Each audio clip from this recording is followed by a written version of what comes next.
Welcome to the NC Spin After Spin. Additional comments from our panelists just available on our website. Chris Fitzsimon, what do you wish you had said on last week's show, but you didn't? Well, we talked extensively about the budget that the House and Senate agreed to, and it wouldn't be a budget debate unless our budget discussion, unless I've reminded people about how bad the process itself is. And I'll give you an example. I mentioned Justin Burr's raise, which was one of the most outrageous things I've seen at the legislature in a while. The reason that gets in the budget is because we do the budget in the back rooms and the corners. It's ebbed and flowed over the years, but now we're really back to the budget is never debated. It's released. It's sort of given to people, and we don't know what's in it.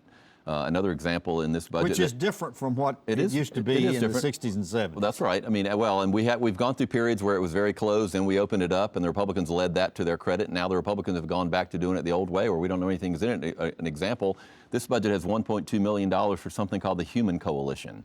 I'd love to know if anybody in North Carolina knows what that is. It's a group that is literally dedicated, and it says on the website, to end all abortion all the time, no exceptions, under any circumstances. Rape, incest, life of the mother. They believe we should never have an abortion performed in the United States. They're receiving $1.2 million of your money as a taxpayer of North Carolina. Now, you might think that's a good idea, but I don't. But at the very least, if we're giving $1.2 million to a controversial group, they need to come to the legislature and explain what they do, why they want the money, how it was used. And there's other things in the budget like that. I thought that was one of the most egregious examples in this very contentious time and very controversial issue. We're literally writing a $1.2 million check to a group that nobody knows who they are. And when you've got a budget that's 200 or 300 pages long, special provisions. You remember we had lots of debate about special provisions in years past. It's outrageous. It'll be a while before we find out what all that is. That's right. But we know about that one, for example.